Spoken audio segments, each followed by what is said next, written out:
ॐ वक्रतुण्डमहाकाय सूर्यकोटिसमप्रभ निर्विघ्नं कुरु मे देव सर्वकार्येषु सर्वदा। सरस्वती नमस्तुभ्यं वरदे कामरूपिणि विद्यारम्भं करिष्यामि सिद्धिर्भवतु मे सदा। गुरुर्ब्रह्मा गुरुर्विष्णुः गुरुदेवो महेश्वरः गुरुः साक्षात् परं ब्रह्म तस्मै श्रीगुरवे नमः। ॐ सहनाववतु सहनौ भुनक्तु सह वीर्यं करवावहै तेजस्विनावधीतमस्तु मा विद्विषावहै। ॐ शान्ति शान्ति शान्तिः।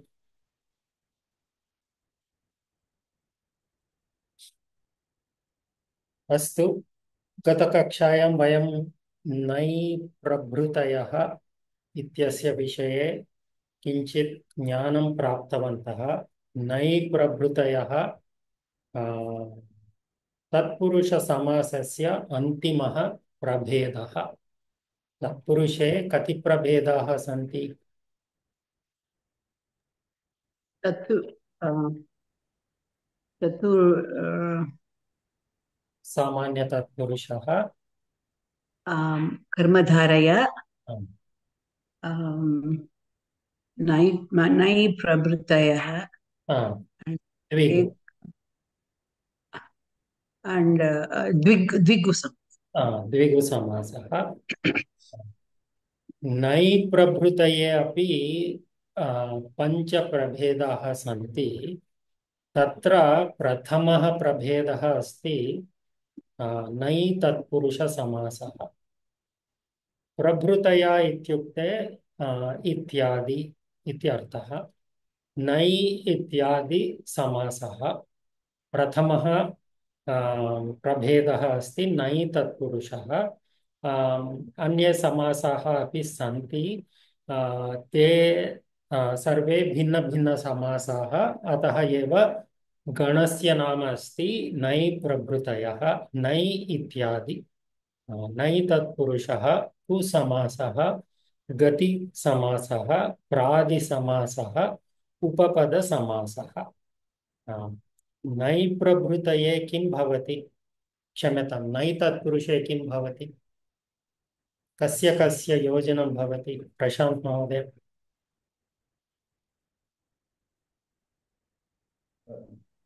महोदय, अहं न स्मरामि। हाँ? किमस्ति? अहं न स्मरामि। गतकक्षायामेव कृतवन्तः किल? आं महोदय, हाँ, परन्तु भवान् गृहकार्यं करोति वा न वा? अहं गृहकार्यं न सर्वदा न करोमि, हाँ, परन्तु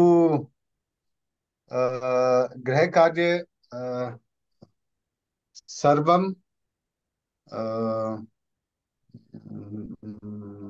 पश्यामि। हाँ, एवं एवं रीत्या न प्रचलितुम् अहम् इच्छामि। गृहकार्यं करोतु, आ, नो चेत् कक्षायाः पूर्वं किञ्चित् अभ्यासं कृत्वा आगच्छन्तु। नैतत्पुरुषः आं अत्यन्त महोदय। सुलभसमासः। रामनारायण महोदय, भवान् जानाति वा नैतत्पुरुषः इत्यस्य विषये? किं भवति तत्र? इत्युक्ते अपुत्रः इति पदं भवति चेत् आ, आम्, सः पुत्रः एव नास्ति इति अर्थः कल्पयितुं शक्नुमः। न पुत्रः अपुत्रः इति आम्, आ, सः दुष्टः, तादृशदुष्टः अस्ति, सः पुत्रः एव नास्ति इति अर्थे वयं अपुत्रः इति वक्तुं शक्नुमः। उत्तमं। न पुत्रः अपुत्रः, सः पुत्र एव नास्ति। यदि तस्य पुत्रः नास्ति, अपुत्रः, नै तत् बहुव्रीहिः भवति। बहुव्रीहिः भवति। तत्रापि अपुत्रः एव, परन्तु यस्य पुत्रः नास्ति सः अपि अपुत्रः। पुत्रः न विद्यते यस्य सः सः अपुत्रः। परन्तु यदि पुत्रः दुष्टः अस्ति, पिता वदति कोपेन, भवान् त्वं पुत्रः एव न, अपुत्रः इति। तत्र पुत्रस्य विषये एव प्रसङ्गः अस्ति। अपुत्रः तत्र उत्तरपदस्य प्राधान्यमस्ति, पदार्थस्य प्राधान्यमस्ति, अतः तत्पुरुषसमासः। प्रथम पूर्वपदं न इति दृश्यते, न पुत्रः अपुत्रः। यत्र कुत्रापि पूर्वपदं न नै इति अस्ति, उत्तरपदं किमपि सुबन्तः अस्ति, सः नै तत्पुरुषः। न धर्मः अधर्मः, न सन्देहः असन्देहः इत्यादि। कदा अत्र पश्यन्तु, अनश्वः अस्ति, न अश्वः, परन्तु अत्र अधर्मः असन्देहः अविद्यः अविघ्नः असत्यम् अस्ति। अन्तिमे अनश्वः अस्ति। कुत्र अकारः अस्ति, कुत्र अन् इति दृश्यते? नियमः कः? प्रथमवर्णः व्यञ्जन अस्ति चेत्, व्यञ्जनमस्ति चेत् आ इव अस्ति। प्रथम सुबन्तस्य प्रथमवर्णः स्वरः अस्ति चेत् अन् इति भवति। उत्तमम् उत्तमम्। नै प्रभृतये यदि क्षम्यतां, नै तत्पुरुषे यदि उत्तरपदस्य प्रथमाक्षरं व्यञ्जनम् अस्ति चेत् समस्तपदे अकारः अस्ति, न ज्ञानम् अज्ञानम्। यदि उत्तरपदस्य प्रथमाक्षरं अच् अच् अस्ति चेत् अन् इति समस्तपदे दृश्यते, न अर्थः अनर्थः। नै तत्पुरुषे अन्यं किमपि नास्ति, अन्यत् किमपि नास्ति, अत्यन्तं सुलभम् अस्ति। यथा मया दर्शितं, नै प्रभृतये नै तत्पुरुषः इति प्रथमः प्रभेदः। द्वितीयः प्रभेदः अस्ति कु समासः। अद्य वयं कु समासस्य विषये किञ्चित् ज्ञानं प्राप्नुमः।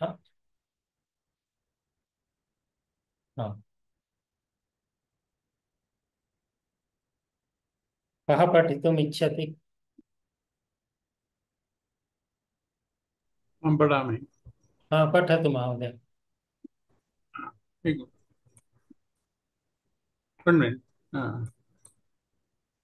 स्क्रीन् दृश्यते वा? दृश्यते। Just trying to make it bigger. 1 minute. चिन्ता नास्ति। कुसमासः। कुशब्दः अव्ययं सुबन्तेन नित्यं समस्यते। अर्थः कः? कुशब्दः सुबन्तेन, it mixes with subandam compulsorily.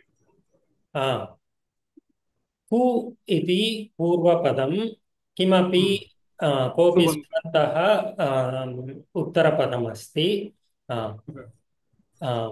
यत्र एवं रीत्या आगच्छति तत्र नित्यं समसनं भवति।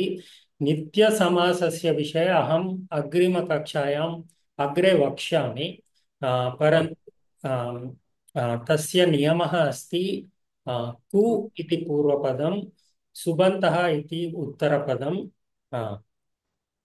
तेन द्वयोर्योजनेन समासः भवति। कु पुरुषः। पठतु महोदय। कु इति कुसार्थः। कुत्सार्थे। कुत्सार्थे निन्दार्थके अस्ति। निन्दार्थके कुत्सार्थे। Kutsartha means opposite, condemning. सत्यम्। निन्दार्थक हाँ हाँ अटैकिङ्ग् हाँ निन्दार्थके अस्ति हाँ कुपुत्रो भवति कुमाता न भवति हाँ कुपुत्रः भवति शङ्कराचार्य शङ्कराचार्य फेमस् श्लोका सत्यं कुमाता कदापि न भवति हाँ टुडे शङ्कराचार्य जयन्ति एवं वा आम् ओ हाँ, तदेव ममापि प्रश्नः अद्य वर्गः अस्ति वा इति शङ्करजयन्ती अद्य ओ मया न ज्ञातं क्षम्यताम् अस्तु ते सन्तुष्टाः एव भवन्ति महोदय संस्कृतं यथा वयं पठामः चेत् सत्यं सत्यं हम्म, हाँ। उदाहरणं कुत्सितपुरुषः कुपुरुषः कुपुरुषः इति एकं पदमस्ति तस्य अर्थः अस्ति कुत्सितः पुरुषः कुबुद्धिः पठतु कुत्सितबुद्धिः न कुत्सिता बुद्धि कुबुद्धि कुत्सिता बुद्धिः कुबुद्धिः कुत्सितं कर्म कुकर्म किमपि कोऽपि पुरुषः अस्ति सः आम्, आम्, सज्जनः नास्ति तस्य किमपि सम्यक् नास्ति सः कुपुरुषः यथा evil mind राममहोदयेन उक्तं आ, आ, कुपुत्रः कुपुत्रः मातापितरयोः सह सेवां न करोति सः कुपुत्रः तस्मिन् अर्थे उपयुज्यते कुपुरुषः कुत्सितः पुरुषः नाट् अ गुड मैन कुबुद्धिः कुत्सिता बुद्धिः बुद्धिः सम्यक् नास्ति evil mind अत्र बुद्धिः इति स्त्रीलिङ्गपदमस्ति अत एव कुत्सिता अस्ति अत्र पुरुषः पुल्लिङ्गे अस्ति अतः कुत्सितः अस्ति अन्तिमे कुकर्म किमपि दुष्कर्मं यदि वयं कुर्मः तत् कुकर्म इति भवति कुत्सितं कर्म कर्म इति नपुंसकलिङ्गं पदमस्ति कुत्सितं कर्म कुत्सितः पुरुषः कुत्सिता बुद्धिः कुत्सितं कर्म सर्वेभ्यः अवगतं वा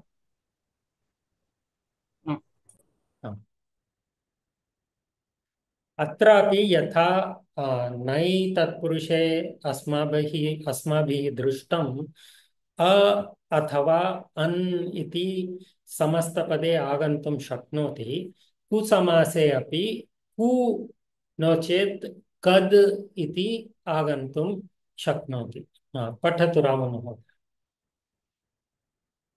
उत्तरपदस्य प्रथमाक्षरं हलादिः समस्तपदे कु कुत्सितं कार्यं कुकार्यम् अत्र उत्तरपदस्य प्रथमाक्षरं किम् अस्ति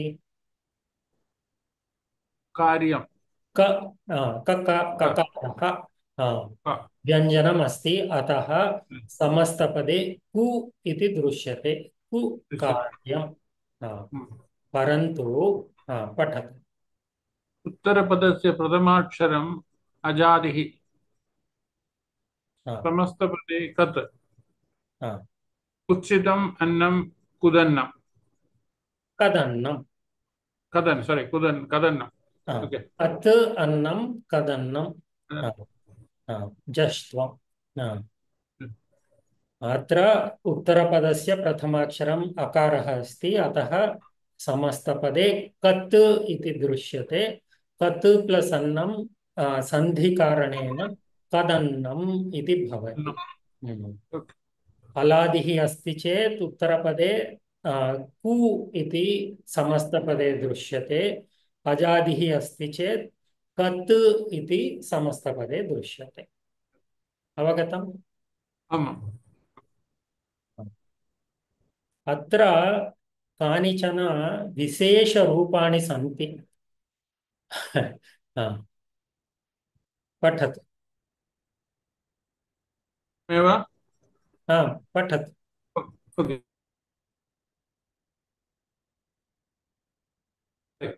कुत्सितपुरुषः कुपुरुषः का पुरुषः पुरुष शब्दस्य कु समासद्वारा रूपद्वयं भवति। कु पुरुषः इति सामान्यरूपम् अस्ति, कदाचित् का पुरुषः इति अपि दृश्यते। केवलं पुरुषः इत्यस्य शब्दस्य एव एवं रूपम् अस्ति। कुपुत्रः का पुत्रः इति न भवति। पुरुषः इत्यस्य एव कुपुरुषः का पुरुषः इति विशेषरूपम् अस्ति। कुत्सितम् उष्णं हाँ। कवोष्णं कवोष्णं कुत्सितम् उष्णं कवोष्णं। यदि उष्णं पदमस्ति चेत् तस्य कवोष्णं भवति, कतोष्णम् इति न भवति। कवोष्णम् अर्थः कः? वेरी बैड वेदर समर उष्णं हीट प्रायः सल्ट्री वेदर महोदय प्रश्नः कवोष्णम् इति अस्ति किल, तत्र प्रायः किमपि वृद्धिसन्धिः अभवत् वा? तत्र कु उष्णं तद् तादृशं दृश्यते, उकारस्य स्थाने वकारः तद् किमपि। परन्तु अत्र नियमप्रकारेण कत् इति आगन्तव्यं किल, सत्यं। कदोष्णम् इति न भवति। नो चेदपि कु इति आगन्तव्यं किल, कूष्णम् इति भवेत्। तदपि नास्ति, कवोष्णम् इति विशेषरूपम् अस्ति। अवङ्गादिसन्धिः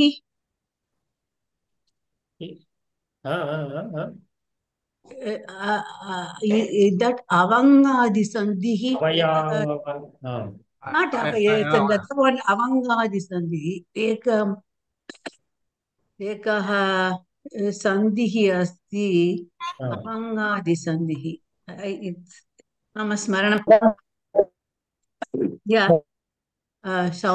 सौम्या भगिनी पाठयितवती वा? अस्तु अस्तु, अनन्तरं तस्य विषये सन्देशं प्रेषयतु कृपया। तृतीयं विशेषरूपं पठतु रामु महोदय। कुत्सितं तृणं कतृणं कुत्सितं तृणं कतृणम् अर्थः कः? कतृणम् अर्थः कः? बैड ग्रास महोदय कतृणं कतृणं द्वित्वं भवति वा? न कतृणमेव।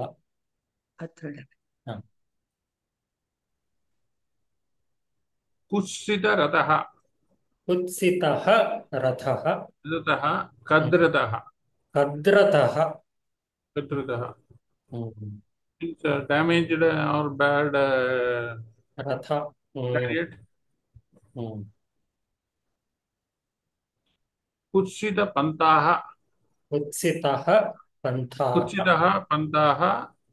कापदम् अर्थः कः? अर्थः मीन्स् प्रेयमार्गः। पन्थः इत्युक्ते मार्गः। उत्तमं। प्रेयमार्गः। किं मार्गः? कः मार्गः? प्रेयमार्गः। श्रेयस् अवगतम्। पन्थः इत्युक्ते मार्गः। कापथम् इति विशेषरूपं भवति, परन्तु यदि पन्थः इत्यस्मिन् स्थाने मार्गः इत्येव वयं स्वीकुर्मः चेत् साधारणनियमः एव आगच्छति। कुत्सितः मार्गः, कुमार्गः, कामार्गः इति न।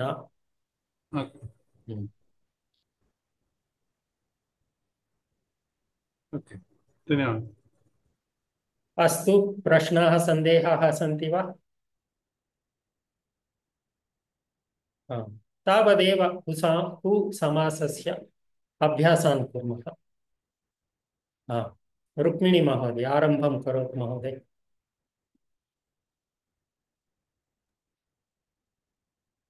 कुराष्ट्रं कुत्सितं राष्ट्रं कुराष्ट्रम्।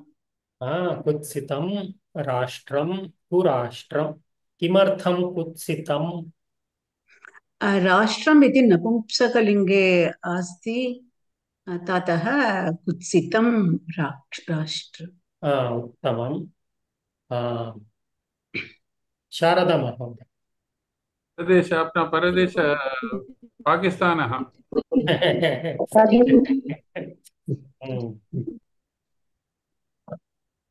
ततस्वः श्रूयते वा? श्रूयते श्रूयते। ततस्वः ततस्वः तदश्वः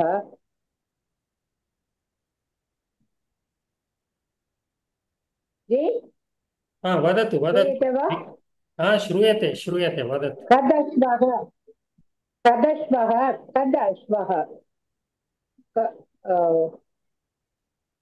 instead of कुत्सितं कद अश्वः कदश्वः। न न न न एवं न एवं न।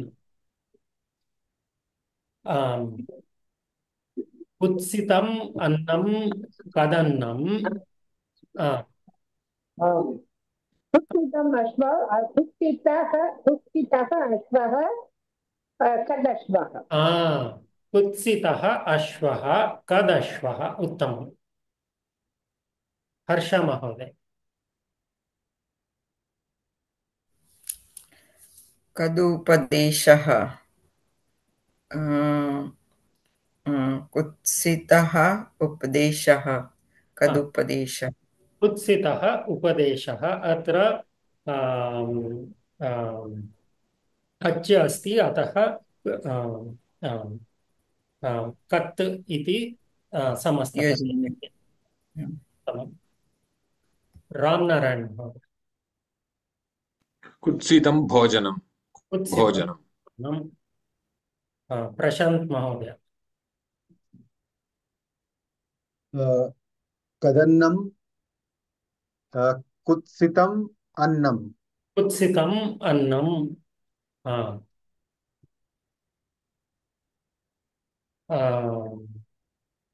मधुमती महोदय। नमस्ते महोदय। कुवृक्षौ कुत्सितौ वृक्षौ। कुत्सितौ वृक्षौ। उत्तमम्। रुक्मिणी महोदय।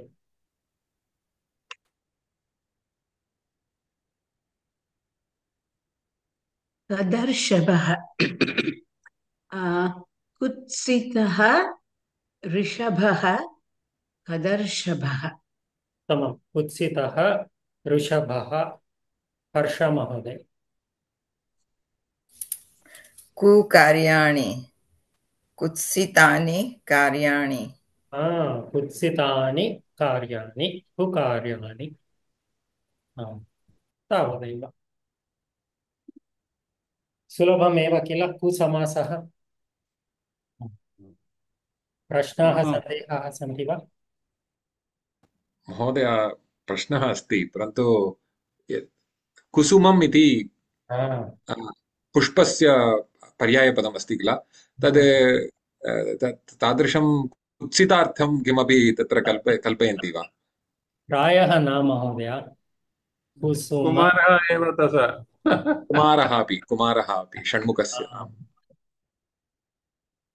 सत्यं सत्यं। कुसुम सर्वत्र यत्र कुत्रापि कु इति श्रूयते, तत् सर्वं कुत्सितम् इति न चिन्तितव्यम्। तस्य निष्पत्तिः का?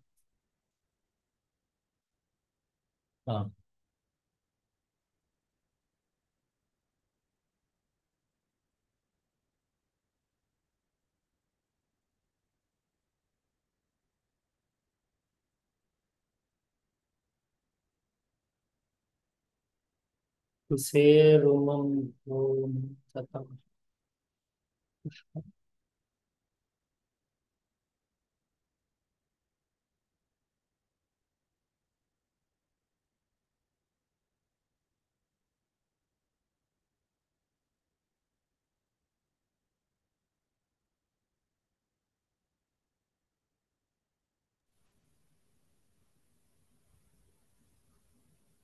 एवं नास्ति महोदय। कोऽपि व्युत्पत्तिः न दृश्यते एव। न न कुमारः कु कु कु कुसुमाय एवं न। Good observation.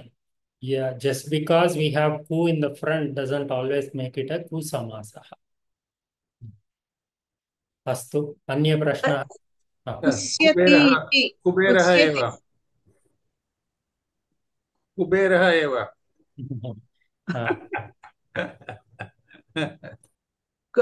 महोदय कुसुमस्य विषये व्युत्पत्तिः कुस्यति इति तत्र विवरणम् अस्ति।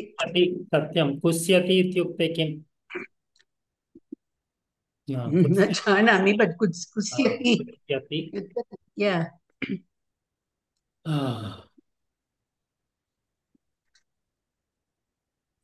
kus, to embrace, to surround, to get together. Oh, maybe the petals, they are all to together. surround kusyate, you know, the inside you have all the you know, the important parts, you know, stamen and pistil, etc. And pistil, etc. And the flowers, the petals are surrounding, maybe perhaps that. Praya. To get together, petals are all together. Evamapi chintayitum shaknomi va. Yeah. To embrace. Astu. Kusyati iti kusumam. Sugandha yadhishaha. Yadrishaha subramlani kusumam divaha. Oh, that prayoga. अस्तु गच्छामः। गतसप्ताहे वयं रघुवंशस्य द्वितीयश्लोकं प्रथमसर्गस्य द्वितीयसर्गस्य द्वितीयश्लोकं दृष्टवन्तः। किम् अभवत् तत्र किं सुदक्षिणा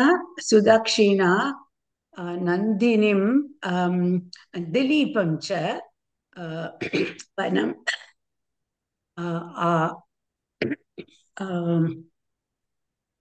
she follows them. अनुसरति। कथम् अनुसरति? श्रुतिः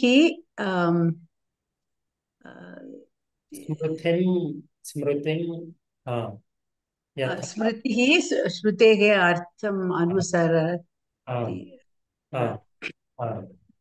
उत्तमम्। प्रथमश्लोके वयं दृष्टवन्तः प्रथमं सुदक्षिणा नन्दिन्याः पूजां करोति। तदनन्तरं दिलीपः नन्दिनीं वनं मुक्तवान्। सुलोचना अपि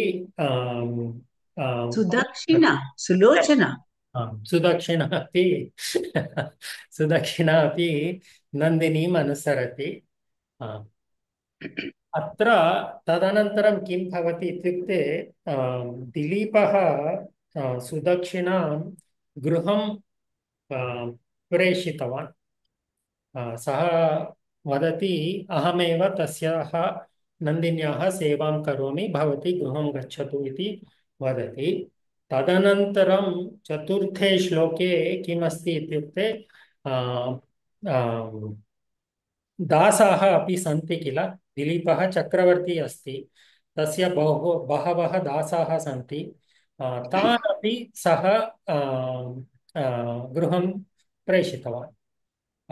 तस्य मनसि अस्ति अहमेव नन्दिन्याः सेवां करोमि इति।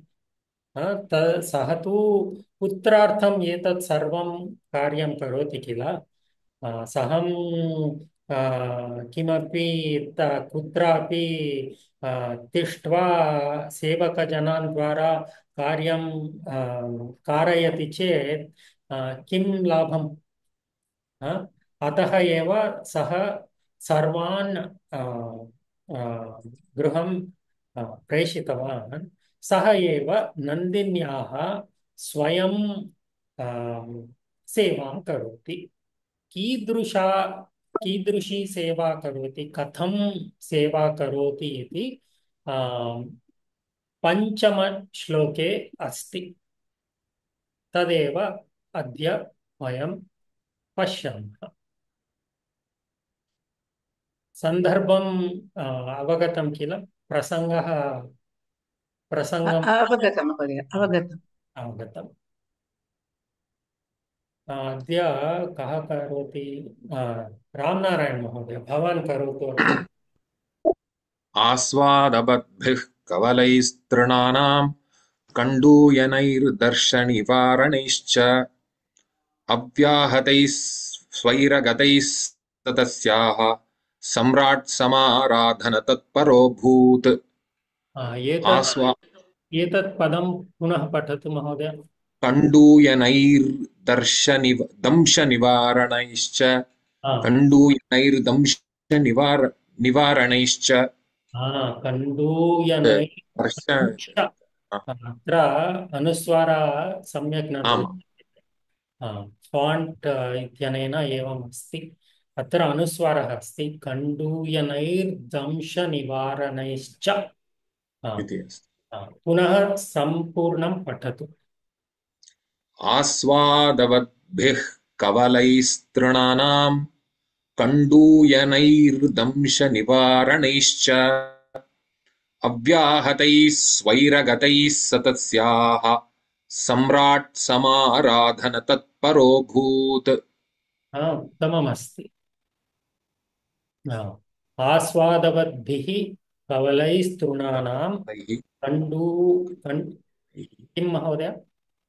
न पठतु। अस्तु। आस्वादवद्भिः कवलैस्तृणानां कण्डूयनैर्दंशनिवारणैश्च अव्याहतैः स्वैरगतैः तस्याः सम्राट् समाराधनतत्परोऽभूत्। अत्र बहूनि पदानि कठिनमिव दृश्यते।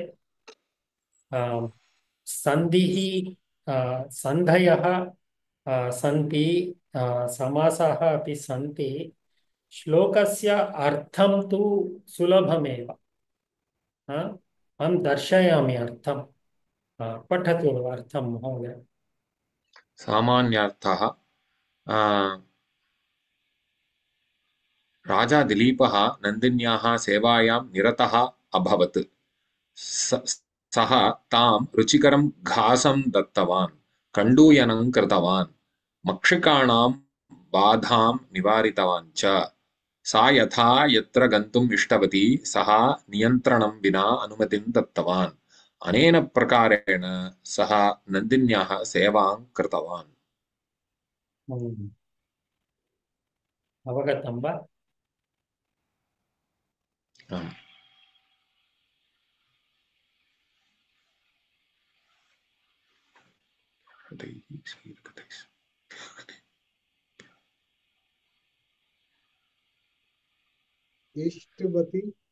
अत्र कीदृशं नन्दिन्याः सेवां करोति इति उदाहरणानि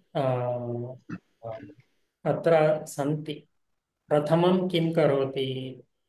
नन्दिनीं रुचिकरं घासं दत्तवान्। अवगतं किल? रुचिकरं घासं दत्तवान्। घासः इत्युक्ते किम्? तृणम्। उत्तमम्। तस्मात् पदात् एव ग्रास् इति एव आगतं किल? ग्रास् इति तस्मात् एव आगच्छति इति मन्ये। तदनन्तरं किं कृतवान्? कण्डूयनं कृतवान्। कण्डूयनम् इत्युक्ते लेपनं। त्वक् त्वचि किमपि बाधा अस्ति चेत् तस्य निवारणार्थं कुर्मः किल। सत्यम्, उत्तमम् उत्तमं। त्वचि किमपि बाधाम् आगच्छति चेत् तस्य निवारणैः किमपि वयं कार्यं कुर्मः। आङ्ग्लभाषायां स्क्राचिङ्ग् इत्यर्थः। कण्डूयनम् आङ्ग्लभाषायां स्क्राचिङ्ग्। स्क्राचिङ्ग्, नन्दिन्याः स्क्राचिङ्ग् कृतवान्। तदनन्तरं मक्षिकाणां बाधां वदतु वदतु। मक्षिकाणां बाधाम् इत्युक्ते दंशन्ति किल ते मक्षिकाः, वने ये मक्षिकाः, कृमिकीटाः ये वर्तन्ते ते दंशन्ति। अत्र मक्षिकाणां न षष्ठी न तृतीया भवेत् किल। मक्षिकाणां बाधामेव किल। न मक्षिकाणां बाधां सः न निवारयति, नन्दिन्याः बाधां निवारयति, मक्षिकैः बाधां निवारयति किल। न मक्षिकाणां कृतं बाधां, मक्षिकैः कृतं बाधाम्। अत्र मक्षिकाणां बाधा नास्ति, नन्दिन्याः बाधा अस्ति। मक्षिकाः तं नन्दिनीं दंशयति, द्वारा बाधाम् आगच्छति। मक्षिकाणां द्वारा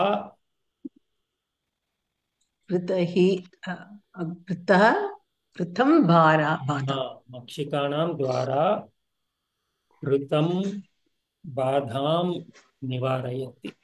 सत्यं। कृतां बाधाम् अस्ति, बाधा कृतां बाधां सत्यम्।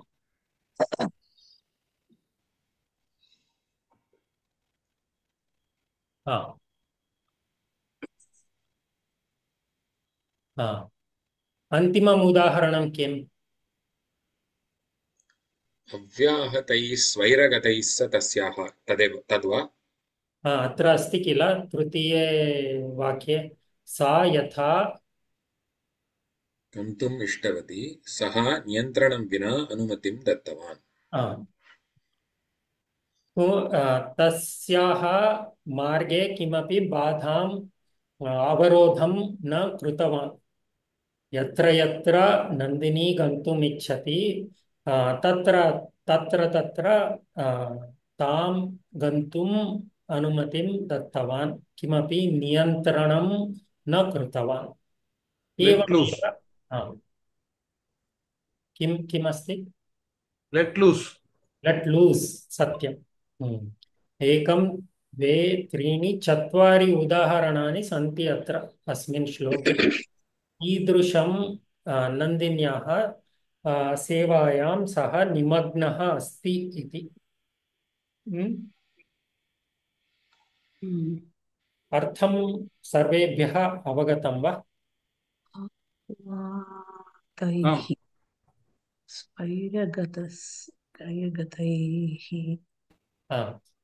अस्तु, रामनारायण महोदय पदविच्छेदं करोतु कृपया। महोदय, मम डिस्क्लैमर् अस्ति। अहं पूर्वमेव सर्वान् रघुवंशश्लोकान् पठितवान् एकवारं कोविदा पुस्तकात्, अतः तद् मम डिस्क्लैमर् अस्ति। अस्तु, चिन्ता नास्ति।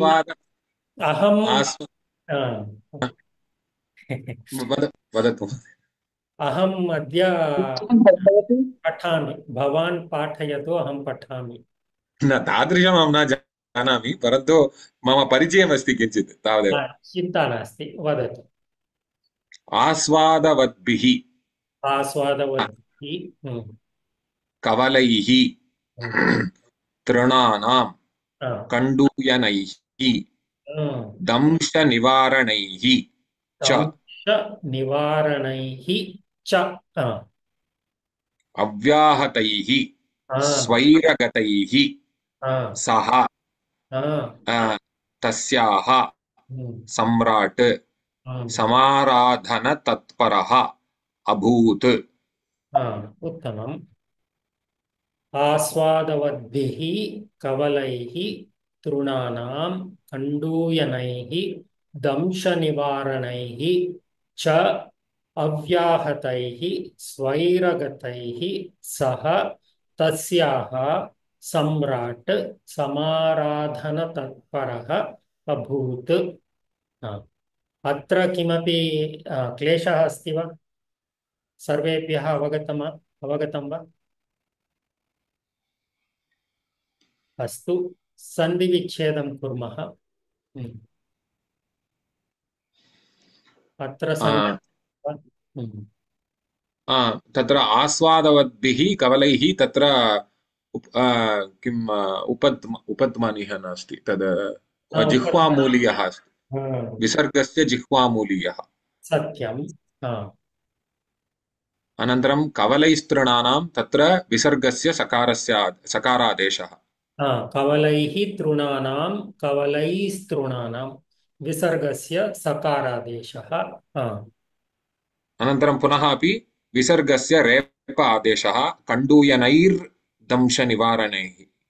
तत्र अत्र विसर्गस्य रेफादेशः कण्डूयनैः दंशनिवारणैः कण्डूयनैर्दंशनिवारणैः।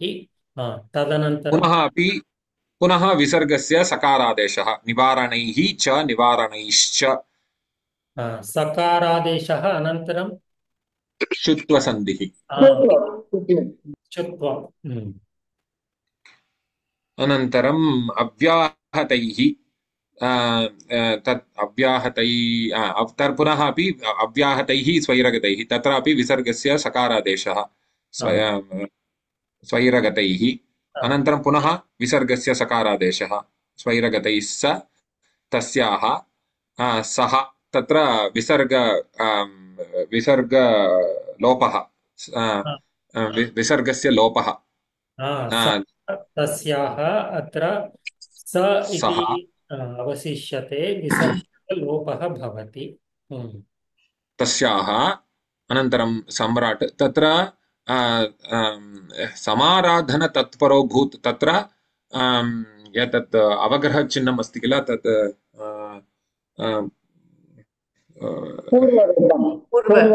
पूर्वरूपसन्धिः। अस्तु, उत्तमम्।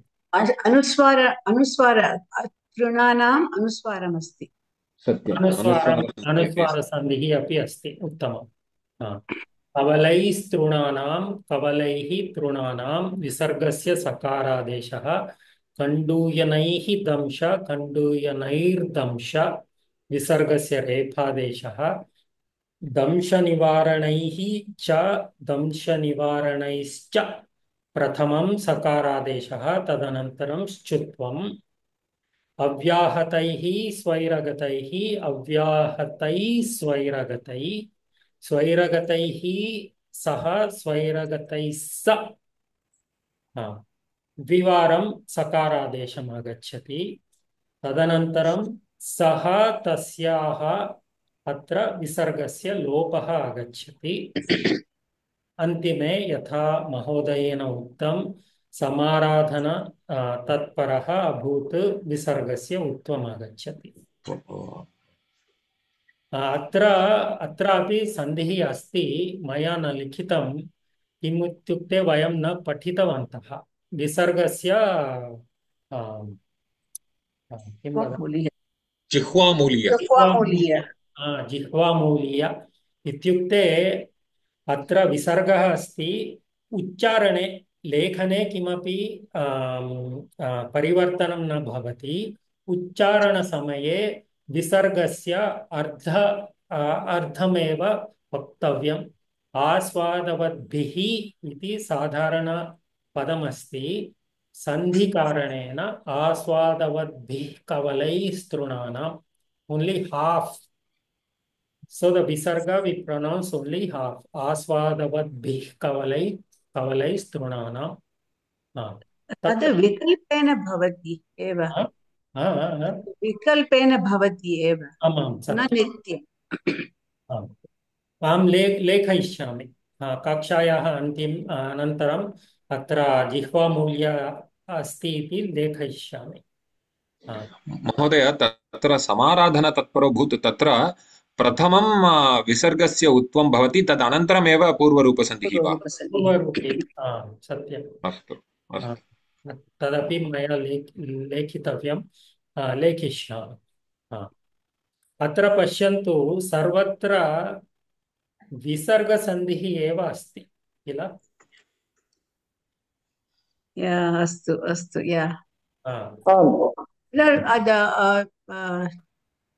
द्वितीयं निवारणश्च ष्टुत्वसन्धिः अस्ति, अनुस्वारसन्धिः अपि अस्ति, ष्टुत्वसन्धिः न प्रथमं विसर्गमेव अस्ति। अत्रापि प्रथमं विसर्गम् आगच्छति, तदनन्तरमेव पूर्वरूपम् आगच्छति। सर्वत्र विसर्गसन्धिः दृश्यते। तदनन्तरम् एकमपि अन्यं विशेषमपि अस्ति।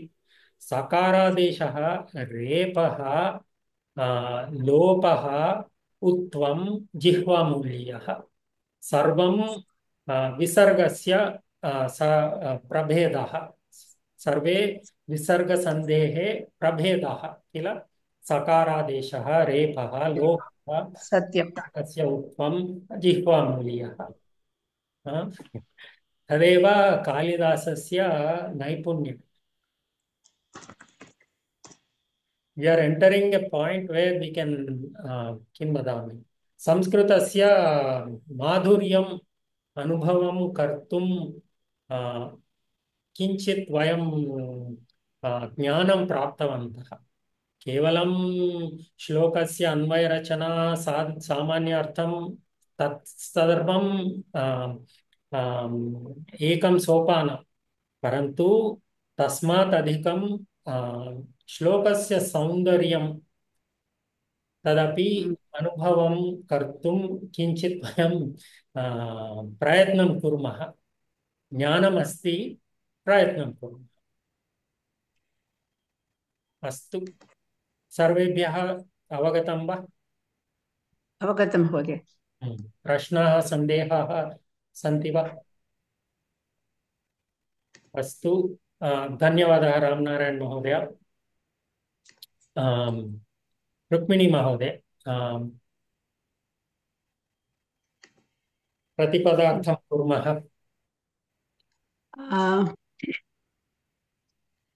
प्रतिपदार्थम् आस्वादवद्भिः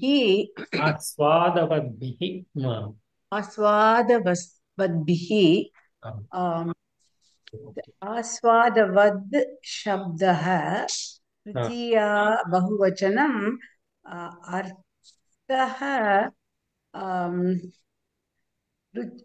रुचि सहितं, रुचिकरं, रुचिकरैः, रुचिकरैः, उत्तमं, रुचिकरैः।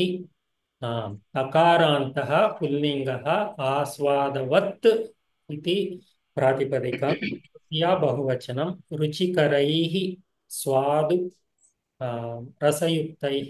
अत्र स्वादु इति न, स्वादु पदस्य तृतीया बहुवचनरूपं किं? गुरुणा, गुरुभ्यां, गुरुभिः, स्वादुभिः किल?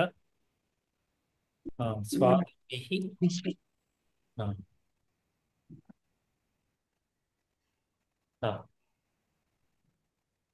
And then kavalaihi, again kavala शब्दः अकारान्त पुल्लिङ्ग कवल शब्दः।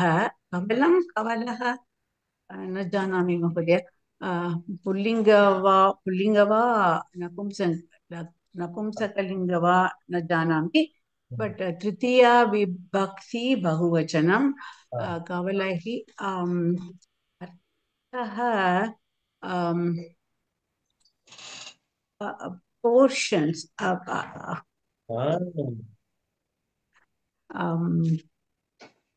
संस्कृते न जानामि।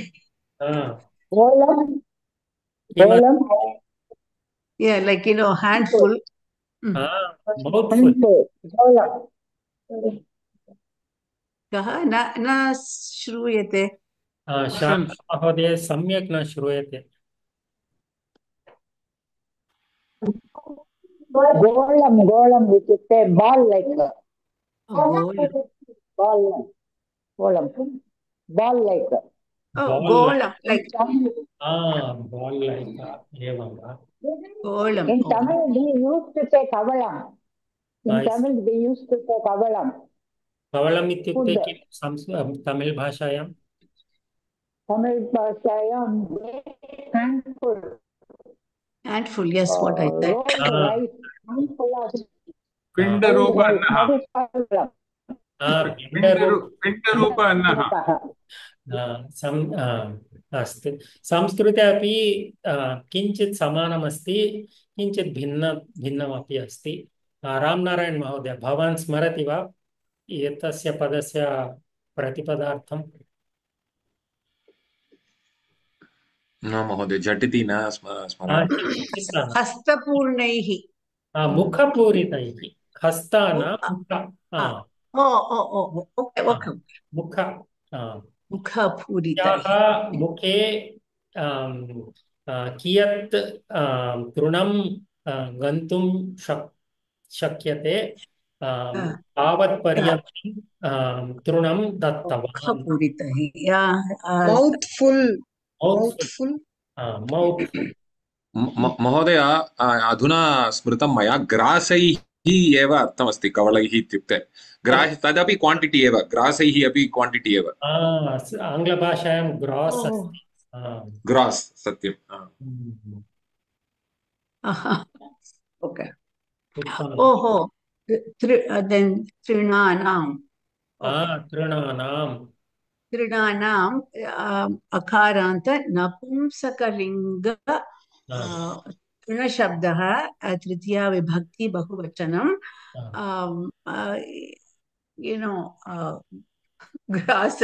ग्रासाणां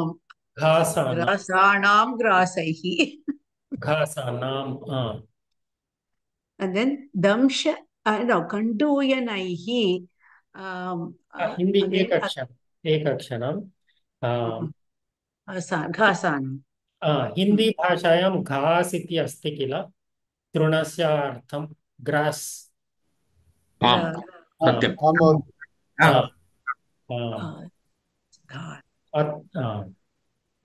Mother, it's षष्ठी विभक्ति, right?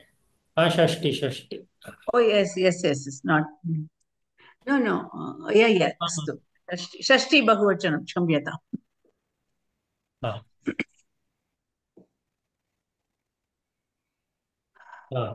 कण्डूयनैः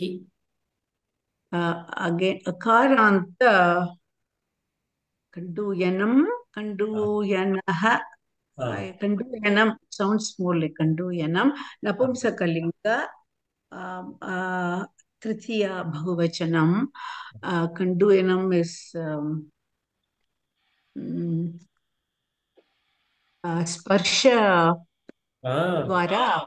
स्पर्शद्वारा हितं मर्दनैः oh not exactly close. पर्यायपदम exact meaning scratching, not exactly massaging but scratching. okay, खर्जनैः इत्युक्ते खर्जन। अत्र पश्यन्तु एकक्षणम्। आस्वादवद्भिः तृणानां कवलैः, so by offering mouthful of tasty grass, so that is one way Dileepa is doing seva. अत्र feeding इति पदं न अस्ति, अध्याहृतम् अस्ति, so we have to infer the meaning here. Just says tasty mouthful grass, that's what it says, by tasty mouthful grass, but it doesn't say feeding by the feeding of tasty mouthful grass iti feeding iti na drushyate, adhyahrutam asti. Kanduyanaihi, kharjanaihi, by the scratching tasyaha sevam krutavan. Tadanantaram दंश निवारणैः समस्तपदमस्ति अति मन्ये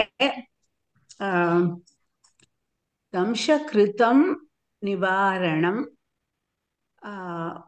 so अकारान्त नपुंसकलिङ्ग दंश निवारण शब्दः तृतीया बहुवचनं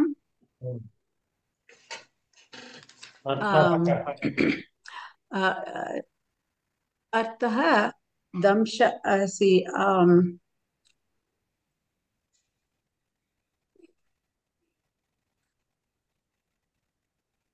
संस्कृते न जानामि दंशः दंशः इति चेत् बैट् एकः अर्थः परन्तु अत्र दंश निवारणैः अस्ति to remove the bada from nivarana prevent, right? Nivarana is prevent or remove, get rid of. अत्र दंशः इत्युक्ते वनमक्षिका इति अस्ति. चिन्तयतु गो अस्ति सर्वदा पुच्छं द्वारा सः दूरीं करोति किल. अस्तु दंशः इत्युक्ते वनमक्षिका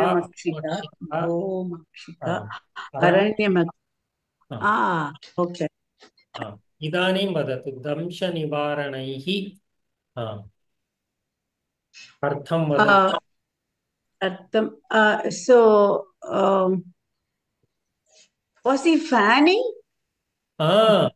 सत्यं. Okay. Okay.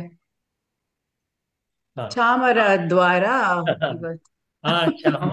maybe driving away. दूरीकरणैः वनमक्षिकाणां दूरीकरणैः सेवां कृतवान्. खर्जनैः सेवां कृतवान्. घासानां रुचिकरैः घासानां मुखपूरितैः सेवां कृतवान्. एवं स्वीकर्तव्यम्. च अव्ययम् अग्रे that's a typo. Okay.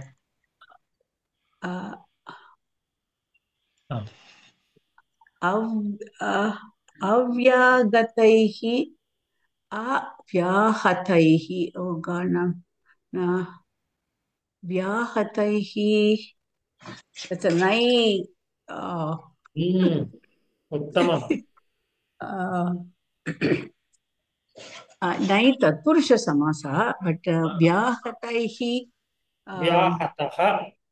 व्याहतः शब्दः सो तृतीया बहुवचनं व्याहत पुल्लिङ्ग इति अहं मन्ये.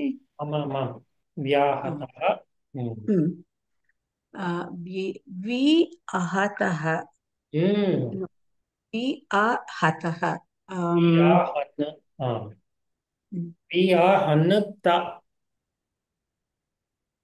हन्त what is why कोऽपि जानाति वा व्याहतः इत्युक्ते? बाधकः बाधं प्रतिबन्धः. प्रतिबन्धः निवारणम्. अवरुद्धं प्रतिरुद्धम् एतत् सर्वं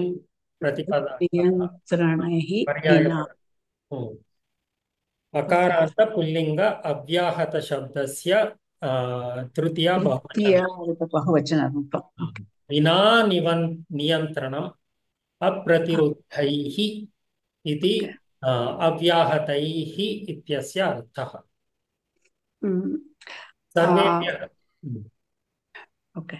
सर्वेभ्यः अवगतं वा? न महोदय, मम प्रश्नः वर्तते. तत्र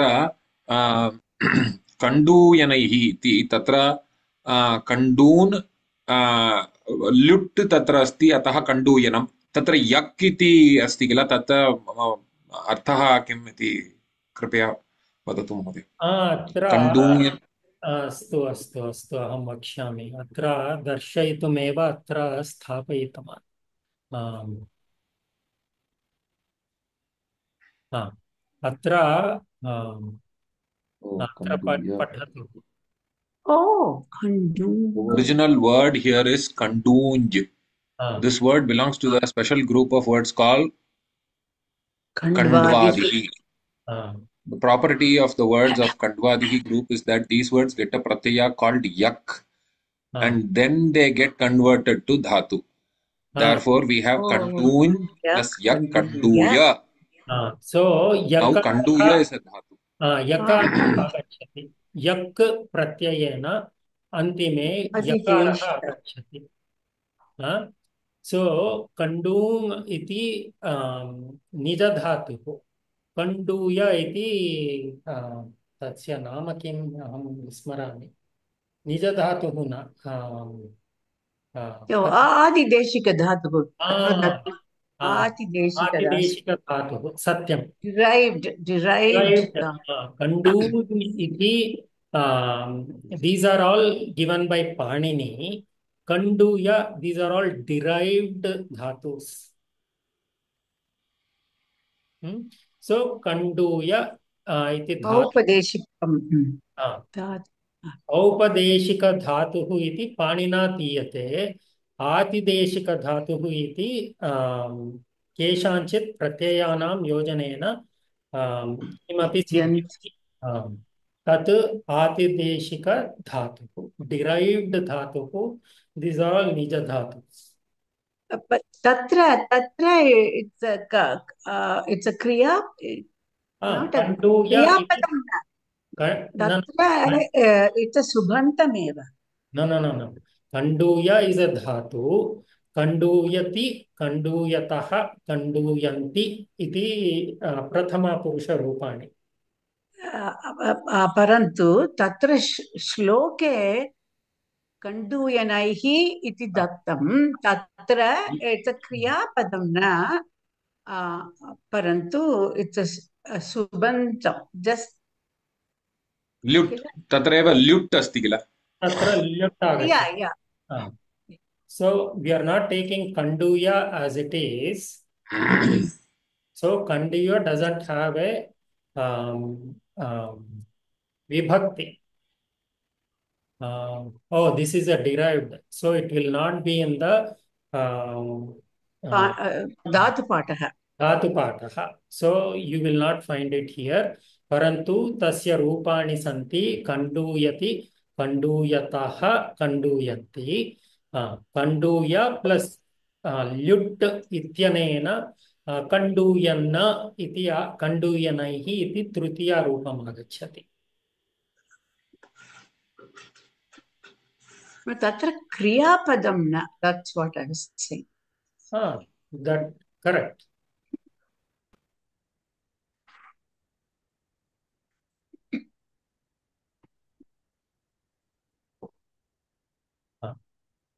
कण्डूयनैः इति तृतीया बहुवचनं।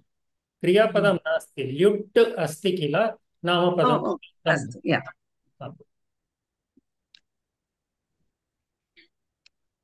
अन्ये प्रश्नाः सन्देहाः सन्ति वा? Very interesting, Mahodaya. अग्रे रामनारायण महोदय, सन्देहस्य निवारणम् अभवत् वा?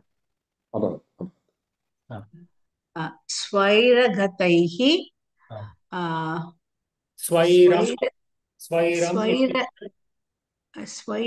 it's निज इष्टानुसारं गतं गत्यर्थः अत्र भावे प्रयोगः अस्ति। स्वैरं स्वच्छन्दः गतं गमनं भावे प्रयोगः। Movement. Swachandah gamanam, swachandam gamanam. So, free movement, or however Nandini wanted to go. Her movement. Tapratyayoha nava gam ludatoho tapratyayah na gata. No, bhave prayogaha. Yeah, but the bhave prayogam, but tapratyaya, Sina. Tapratyaya, no? Gatam. You're saying gatam. Yeah, gatam, yeah. Satyam. No. Okay. So, Swaira Gata Shabdaha, again, Akaranta Pullinga Swaira Gata Shabdaha, Titiya Vibhakti Bahuvachana. So, Swachanda Gamano. Gamanaihi. Vachanamasti Swachanda Gamanaihi. Saha Chintayatu Nishkasayatu Samrat. Samrat Shabdaha Dakara Jakar no. Raj Shabdaha Dakaranta Sakara Saha. That is a Tad Shabdaha Pullingaha. Pratama. Forget Saha and Tasyaha. Samrat. Okay. Samrat Samraj. Samrad Dakaranta Pullingaha. Jakaranta eva. Samraj. Okay. Pratama Vibhakti Ekavachanam. Tasya Vishaya Asti Atra. Tasya Badilipasya Vishaya. Tasyaha iti Nandinyaha Vishaya. Saha is Dilipasya Vishaya. Tamam. Atra Tasyaha Swaraigataihi.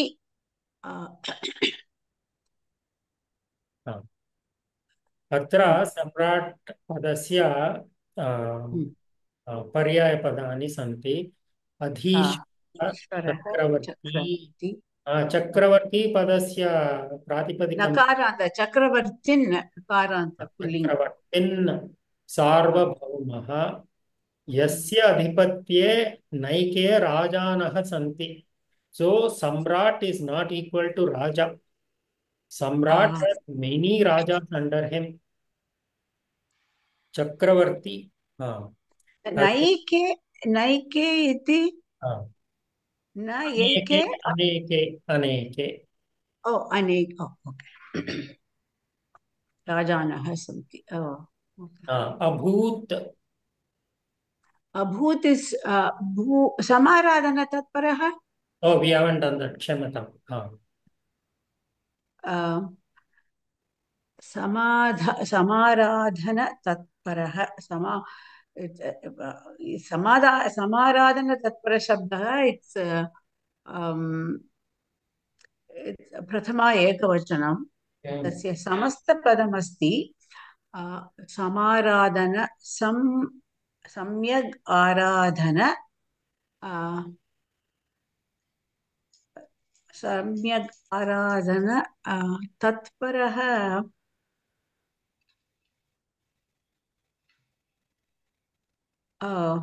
Tatparaha Raja Tatparaha Asti. Tatparaha ityukte kopi janati va? Paryaya padani kani. Tatparaha. Sevayam. Sevayam kim? Yojitavan. Ichugaha. Seva nirataha. Seva magnaha. Seva magnaha. Seva nirataha.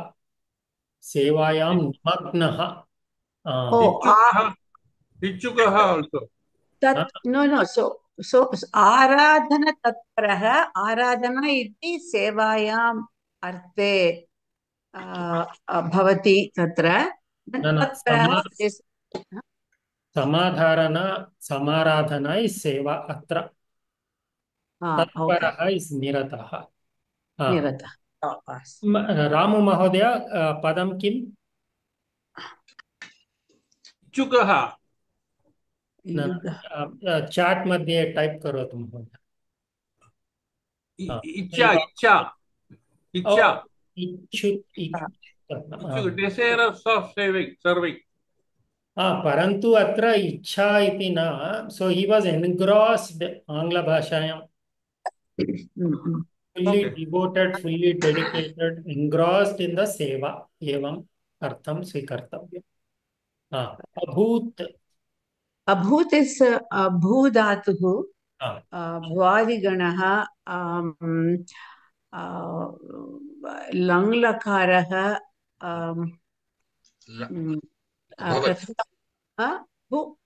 लङ् means अभवत् आगच्छति किल not लङ्लकार okay so it is लुङ् लुङ् सत्यं लुङ्लकार प्रथमपुरुष एकवचनम् अभवत् इत्यर्थम् उत्तमम् महोदय प्रश्नः स्वैरगतः स्वच्छन्दः इति तत्र स्व इति आत्मानं सूचयति किल छन्दः इति तद् अर्थः किं लैक् विल् इति अर्थः भवति वा I don't know if you can break it that way.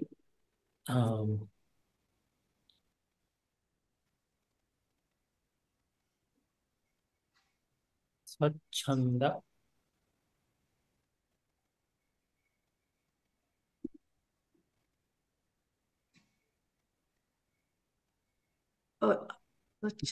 Uncontrolled.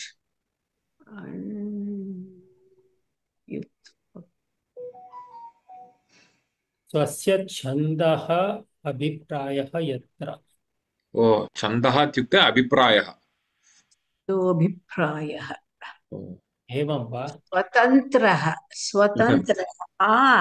तत् पदं मम मनसि इट् इस् बेटर् स्वतन्त्रः छन्द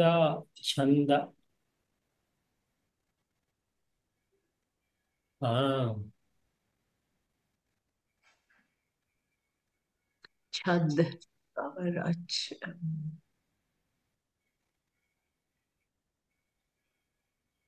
विल् इति एकः अर्थः अस्ति छन्द स्वच्छन्द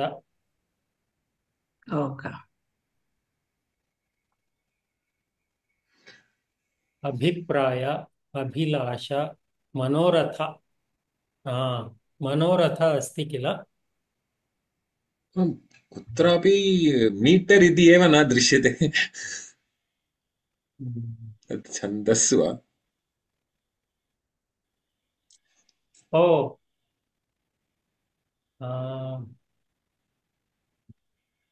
अस्तु यदा वयं तत् विषये पठामः तस्मिन् समये पश्यामः मनोरथः इति स्वीकुर्मः स्वच्छन्दः स्वमनोरथः as he pleases सत्यम् अत्र सेवामग्नः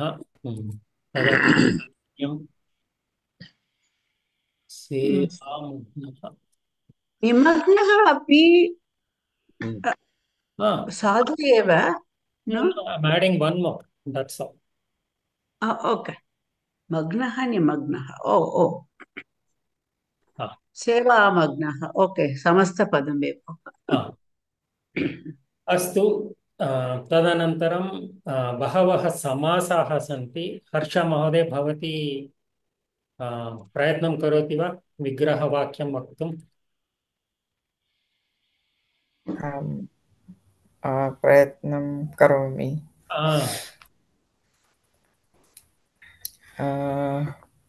प्रायः दंशनिवारणैः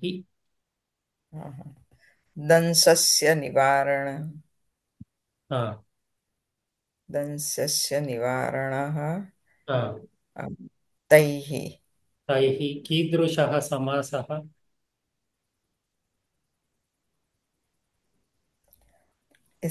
तत्पुरुषसमासः। तत्रापि कीदृशः तत्पुरुषः? दंशस्य निवारणे षष्ठी तत्पुरुष। दंशस्य वा बहुवचनं साधुः वा? दंशेभ्यः। दंशानां किल? रैट्, षष्ठी दंशानां दंशानां निवारण। दंशानां निवारणं तैः षष्ठी तत्पुरुषः। उत्तमम्। किमर्थं बहुवचनम्? एकः एव मक्षिका एव मक्षिका आगत्य बाधां न ददाति किल? अव्याहतैः नय प्रभृतयः। नै तत्पुरुषः। नै प्रभृतय इस् द ओवराल् अम्ब्रेला इति गण। तत्र नै तत्पुरुषः इति एकः प्रभेदः। So Nai Tatpurusha is one type of Nai Prabhutayaha. The whole group is called Nai Prabhutayaha. Nai na plus something, that is Nai Tatpurusha. So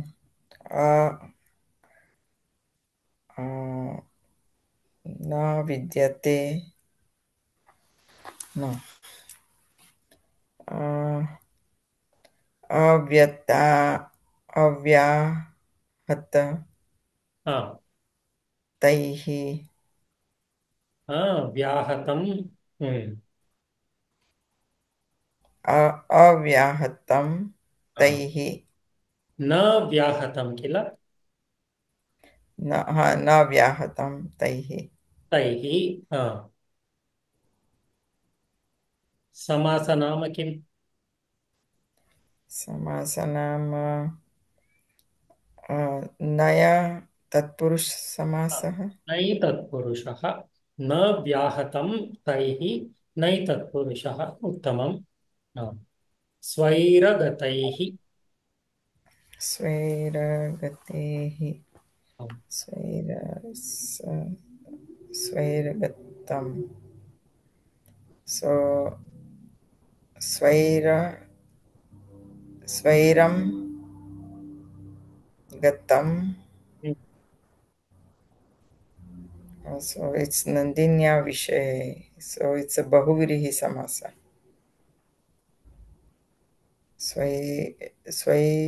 Swairam Gatam.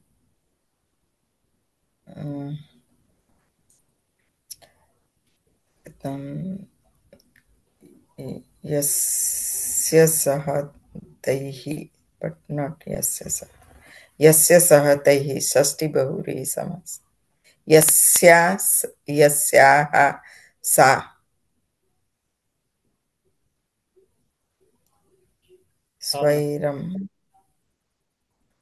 gatam yasyaha.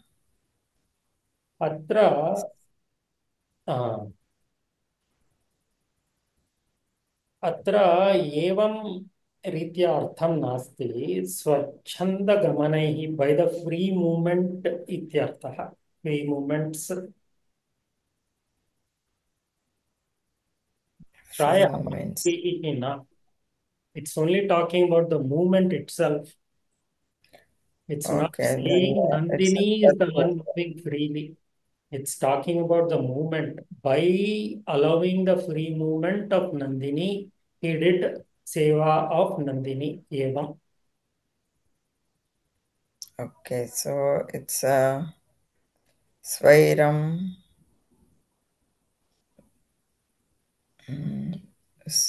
Swair. So it's I think Trutiya Tatpurush Samasah. न अत्र पश्यतु स्वैरं गतम् अस्ति. So it's talking about the gamanam, about the movement. So kasya padarthasya pradanyam? Uttarpadasya padarthasya. So tatpurusha द्वयोर्मध्ये किमपि सम्बन्धः अस्ति वा पदयोः न मध्ये? स्वैरगतम् स्वैरं गतं स्वैरं गतं so yeah विशेष्यभावः अस्ति उत्तमं स्वैरम् इति विशेषणं गतं so स्वैरं गतं तैः तैः कीदृशः समासः so it's a तृतीया न द्वितीया तत्पुरुष wait विशेष्यम् अस्ति so don't go by taihi. That is the wrong way of looking at it. We saw that previously also. विशेष्यभावः पूर्वपदं किम् अस्ति विशेषणम् अस्ति अतः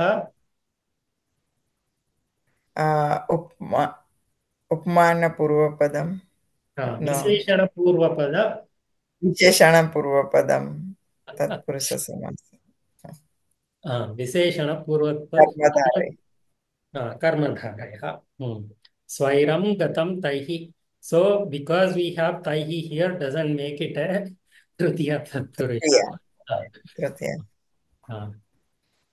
अवगतं किञ्चित् अभ्यासं करणीयं सर्वेभ्यः अवगतं वा प्रश्नाः सन्ति वा अत्र so if it is swaira gatena chintayatu then it does not make it tritiya tatpurusha, right? It could be tena tabhyam taihi, so that is not talking about the type of tatpurusha. Taihi is just the tadpada that we had to get from a prathama vibhakti into the same vibhakti of the samasta pada. Kila? अवगतं वा सन्देहः अस्ति वा अत्र अवगतं महोदय अन्तिमं पदं समाराधनतत्परः सम्यक् आराधना न समाराधना इति एकमेव पदं स्वीकरोतु अग्रिमकक्षायां तस्य विग्रहं पश्यामः समाराधन तत्परः सेवायां मग्नः सेवायां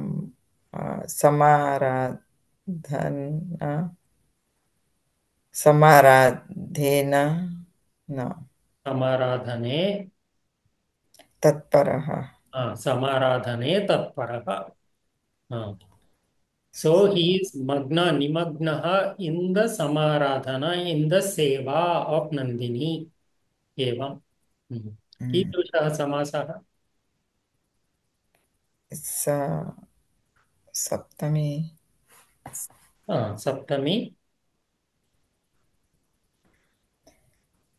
समाराधन बट बहुव्रीहि किमर्थं बहुव्रीहि समाराधने तत्परः it's talking about Samrat, right? तत्परः कः तत्परः सम्राट् तत्परः so it's talking about him only. It's not talking about anybody else. सप्तमी तत्पुरुषः दशरथ पुत्रः there refers to Rama, correct? So atra tatparaha, it's referring to Samrat directly.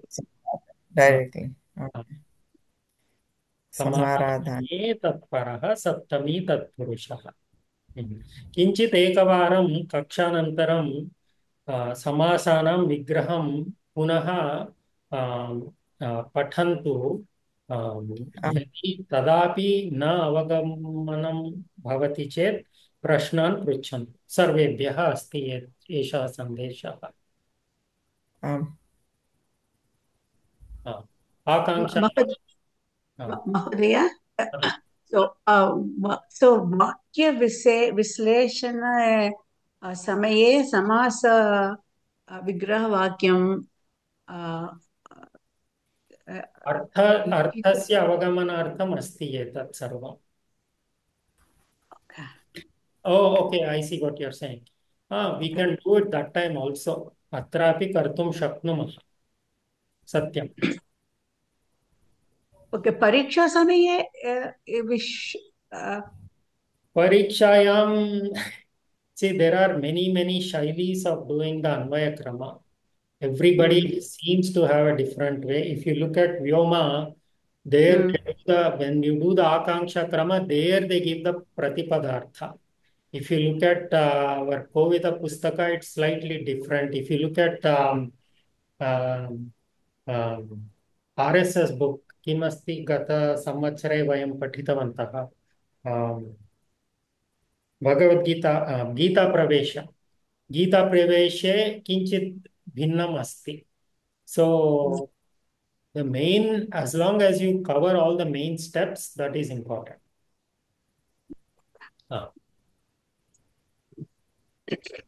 झटिति आकांक्षा क्रमेण अन्वयं करोतु हर्ष महोदय. आम् महोदय. क्रियापदम् अभूत्. कः अभूत्? सम्राट् अभूत्. सम्राट् अभूत्. कीदृशः सम्राट्? सः सम्राट्. पुनः कीदृशः सम्राट्? समाराधन तत्परः सम्राट्. अत्र यदि वयं कः अभूत् इति इत्यस्य सः इति स्वीकुर्मः चेत् कीदृशः सः सम्राट् सः इति प्रायः साधुः अस्ति. He was समाराधन तत्परः. He अभूत्, क्षम्यताम्. He was, he who, he the king. एवं स्वीकुर्मः चेत् प्रायः अर्थावगमनार्थं सुलभं भवति. Okay, now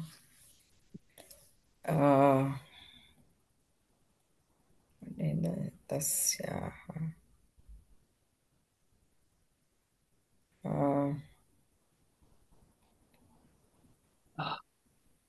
कस्याः क्षम्यताम्. षष्ठी विभक्ति.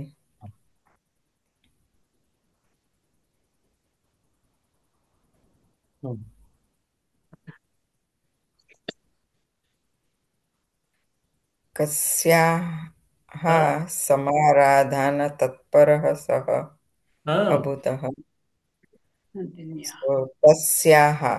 तस्याः इत्युक्ते नन्दिन्याः. उत्तमम्.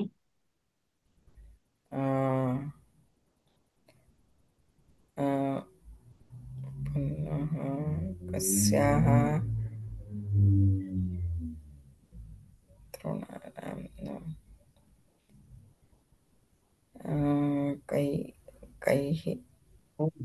कैः समाराधन तत्परः अभूत्. कैः समाराधन तत्परः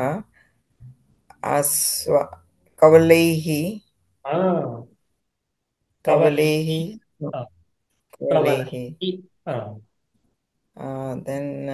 अत्र कैः इत्यस्य स्थाने कथमपि साधु एव वक्तुं शक्यते. कवलैः. बेसिक. क्षम्यताम्.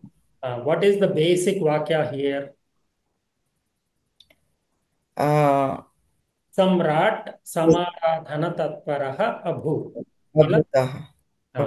सम्राट् तस्याः समाराधन तत्परः अभूत्. Rest is all description. Masala. कीदृशैः कवलैः. So आस्वाद्भिः कवलैः.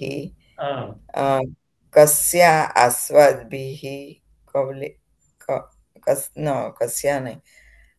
केषां तृणानां. कीदृशैः कवलैः आस्वादविद्भय. तदनन्तरं तृणानां. देन् पुनः कथम और कैः समाराधन तत्परः हाँ कण्डूयनैः हाँ उत्तम। पुनः कथम वा कैः हाँ दंश निवारणैः हाँ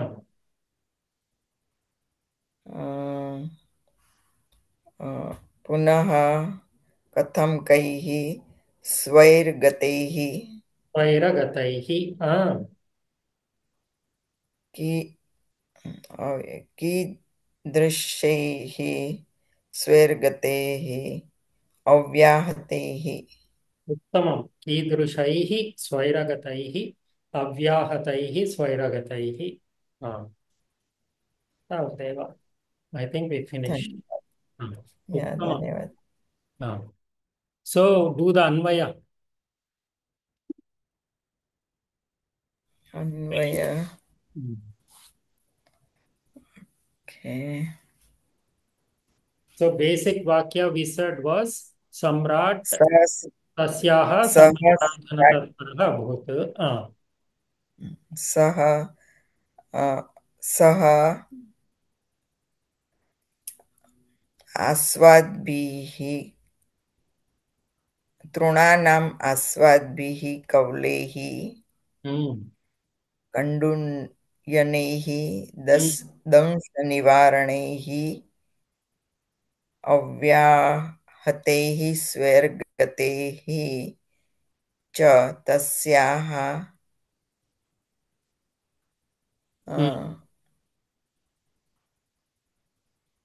समाराधन तत्परः अभूत्।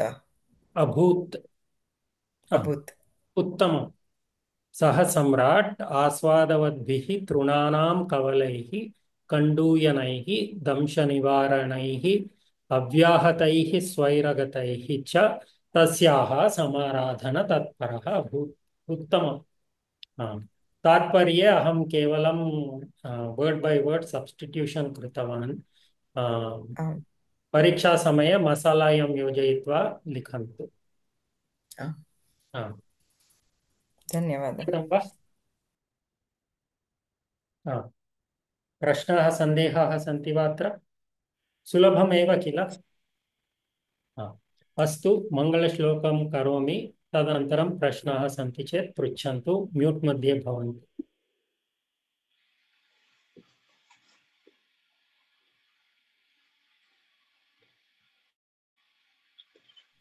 भवान् म्यूट् मध्ये अस्ति महोदय। पूर्णमदः पूर्णमिदं पूर्णात् पूर्णमुदच्यते पूर्णस्य पूर्णमादाय पूर्णमेवावशिष्यते। ओम शान्ति शान्ति शान्तिः। हरिः ओम श्री गुरुभ्यो नमः। हरिः ओम। धन्यवादाः।